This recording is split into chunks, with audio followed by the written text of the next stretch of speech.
សួស្តីអ្នកទាំងអស់គ្នានិងសូមស្វាគមន៍មកកាន់ក្រុងព្រះសីហនុដែលជាទីក្រុងឆ្នេរសមុទ្រដ៏រស់រវើកមួយក្នុងប្រទេសកម្ពុជាខ្ញុំគឺជា Tour Guide របស់អ្នកសម្រាប់ថ្ងៃនេះហើយខ្ញុំនឹងនាំអ្នកទាំងអស់គ្នាធ្វើដំណើរទស្សនាកន្លែងសំខាន់ៗនិងកន្លែងល្បីៗជាច្រើនក្នុងទីក្រុងនេះសូមអង្គុយឲ្យស្រួលស្រមៃអំពីខ្យល់សមុទ្រត្រជាក់ហើយយើងចាប់ផ្ដើមដំណើរទស្សនារបស់យើងទៅចំណុចដំបូងដែលយើងទៅដល់គឺជារូបសញ្ញាដ៏ល្បីបំផុតមួយនៃក្រុងព្រះសីហនុគឺរង្វង់មូលតាវមាសប្រសិនបើអ្នកបាត់ផ្លូវនៅក្នុងទីក្រុងនេះប្រជាពលរដ្ឋភាគច្រើននឹងប្រាប់អ្នកថាទៅរកតាវមាសរូបសំណាកតាវមាសពីនេះឈរយ៉ាងអង់អាចនៅកណ្ដាលផ្លូវធំហើយតំណាងឲ្យកម្លាំងការពារនិងសំណាងល្អតាវមាសត្រូវបានដាក់ឈ្មោះតាមព្រះបាទនរោត្តមសីហនុអាទាតព្រះមហាក្សត្រនៃកម្ពុជាដែលជាបុគ្គលដែលទីក្រុងនេះបានយកឈ្មោះតាមទីនេះក៏ជាទីកន្លែងជួបជុំនិងថតរូប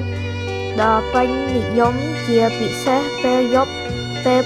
ភ្លើងបំភ្លឺធ្វើឲ្យតាវមាសភ្លឺរលោងយ៉ាងស្រស់ស្អាតបន្ទាប់មកយើងនឹង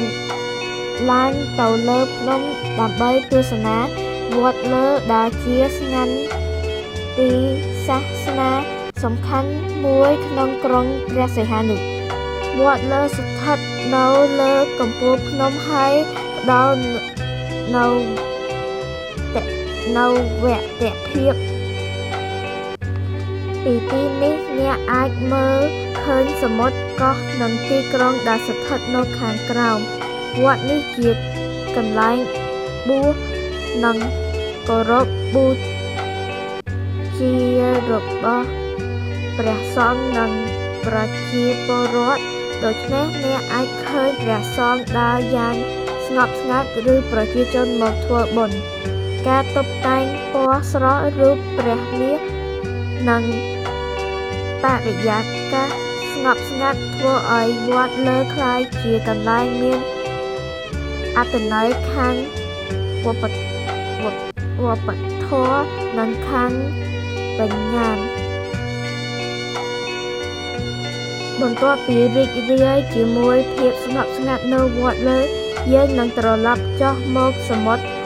វិញដើម្បីទទួលបានអារម្មណ៍រស់រវើកនៅឆ្នេរអូស្ទៀល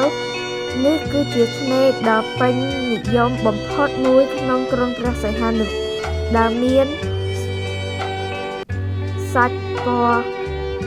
មាសវ៉ៃននិងបរិយាកាសរស់រវើកនៅទីនេះអ្នកអាចឃើញអ្នកលក់អាហារនិងមនុស្សជាច្រើនកំពុងហែលទឹកជិះទូកល្បឿនលឿនឬសម្រាកក្រោមឆ្នេរនៅពេលល្ងាចឆ្នេរអូស្ទៀលកាន់តែមានភាពរស់រវើកហើយមានតន្ត្រីអាហារតាមផ្លូវនិងមនុស្សមកមើលថ្ងៃលិចចូលសមុទ្រនៅជិតនេះបន្តិចគឺជាឆ្នេរ Serenity ដែលជាកន្លែងល្បីមួយទៀតមានភោជនីយដ្ឋានកាហ្វេនិងហាងតូចៗជាច្រើនលក់អាហារពីប្រទេសផ្សេងៗវាជាកន្លែងពេញនិយមសម្រាប់ភ្ញៀវទេសចរដែលចង់រីករាយជាមួយឆ្នេរពេលថ្ងៃនិងការកម្សាន្តពេលយប់ចំណុចចុងក្រោយមិនឆ្ងាយពីទីក្រុងទេគឺទឹកធ្លាក់ក្បាលឆាយទឹកធ្លាក់នេះស្ថិតនៅក្នុងព្រៃមានខ្យល់បរិសុទ្ធនិងធម្មជាតិស្រស់ស្អាតដែលជាកន្លែងល្អសម្រាប់គេចផុតពីកម្ដៅនៅរដូវវស្សាទឹកធ្លាក់មានទឹកហូរខ្លាំងនិងស្រស់ស្អាតខ្លាំងនៅរដូវប្រាំងវាស្ងប់ស្ងាត់និងស្របសម្រាប់ផឹកស៊ីទឹកធ្លាក់ក្បាលឆាយក៏ជាប្រភពទឹកសំខាន់សម្រាប់ទីក្រុងផងដែរនៅពេលនេះដំណើរទស្សនារបស់ យើងបានមកដល់ទីបញ្ចប់ហើយខ្ញុំសង្ឃឹមថាអ្នកទាំងអស់គ្នាបានរីករាយក្នុងការស្វែងយល់អំពីក្រុងព្រះសីហនុជាមួយខ្ញុំចាប់ពីរូបសំណាកល្បីៗវត្តអារាមស្ងប់ស្ងាត់ឆ្នេរសមុទ្ររស់រវើករហូតដល់ធម្មជាតិស្រស់ស្អាតខ្ញុំនឹងមានភាពចម្រុះនិងទាក់ទាញយ៉ាងពិសេសសូមអរគុណច្រើនសម្រាប់ការចូលរួមដំណើរទស្សនានេះនិងសូមឲ្យអ្នកទាំងអស់គ្នាធ្វើដំណើរប្រកបដោយសុវត្ថិភាពនិងអនុស្សាវរីយ៍ល្អៗ